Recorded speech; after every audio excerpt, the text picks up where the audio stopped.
Hey there, Scott here from Scott Allan Online. In today's video, we're talking about 11 B2B sales questions to close deals faster. When it comes to B2B sales calls, the primary goal of the sales rep is to extract valuable information from the other person on the line. And if you're a seasoned sales professional, you already know the best way to get information is to ask smart questions. But this is often easier said than done. Good questions and the answers they produce can make a huge difference in your ability to close deals faster. So keep watching as I provide you with my top 11 B2B sales questions to close deals faster. Let's get started. Question number 1 is, how did you hear about us? So let's start with an easy one. How did you hear about my product or company? This is helpful for a few reasons. It provides insight into where your leads are coming from and what channels are providing you with the most sales-ready prospects. And although these are typically marketing concerns, knowing this information will allow you to prioritize your outreach and provide anecdotal feedback to those responsible for lead generation. This question also gives you immediate insight into what's important to this person. For example, do they value peer recommendations? If so, great. Make sure you show them plenty of case studies. Question number 2 is, why are you looking for a solution now? Was there a specific event or motivator that led this person to your product or service?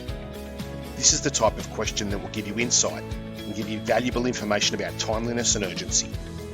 From here, you'll be able to estimate the length of the buyer's journey and set your expectations accordingly. Question number 3 is, what are you specifically looking for in a solution? As a sales professional, it's crucial to understand the fine line between a want and a need. Now, you may think you're on track to close a deal when your solution meets, say, 22 of your prospect's 25 requirements. But if those 22 factors are simply nice to haves and the final 3 are must-haves, you're guaranteed to lose the opportunity.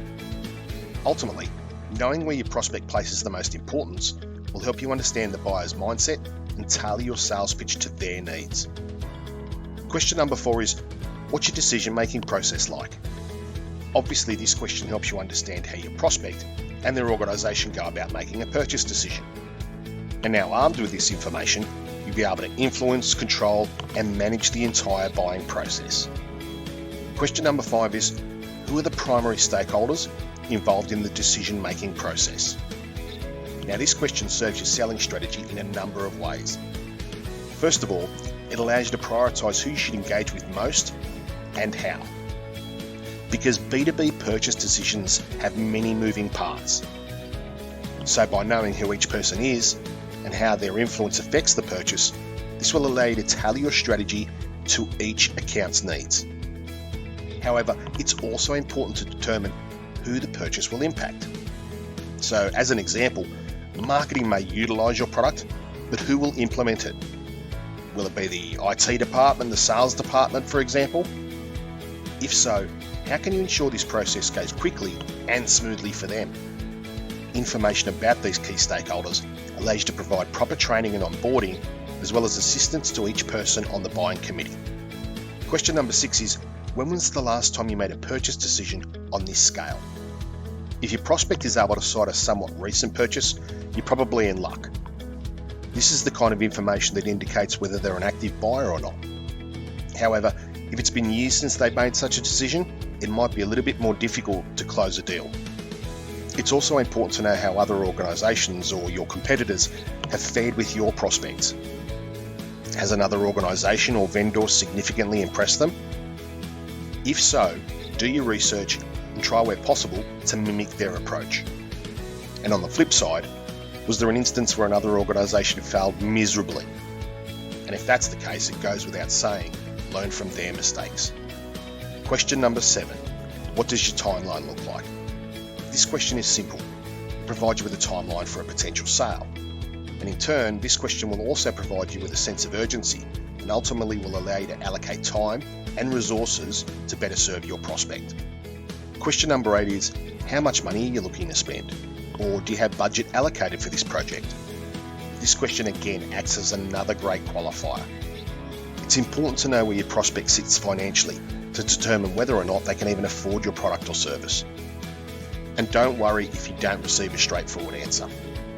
Most prospects won't offer a price range, until they've come to fully understand the value of your product or service, but the information you do gather can be used as a guide. Their answer also provides you with one key insight. Are they looking for the best solution or the cheapest? Question number 9 is, what's a success look like to your business if you decide to take on this project? Now, the answer to this question will obviously differ drastically from one prospect to another. Some will want a hand to hold throughout the entire process, from implementation to optimization. Others will simply want access to your product or service and be left alone to do their own work.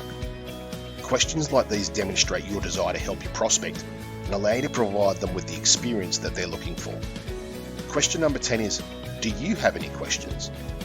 This is one of the more important questions a sales professional can ask, because there's no better way to gain access to what your prospect is thinking than to simply ask them. Now, this not only ensures that you're both on the same page, but it also demonstrates your willingness to listen. And finally, question number 11, is there anything that might stop this deal from happening? Even if your prospect explicitly states they intend to make a purchase, it's important not to celebrate a closed deal too soon. So before you pop the champagne, be sure there is nothing that could potentially break a deal off.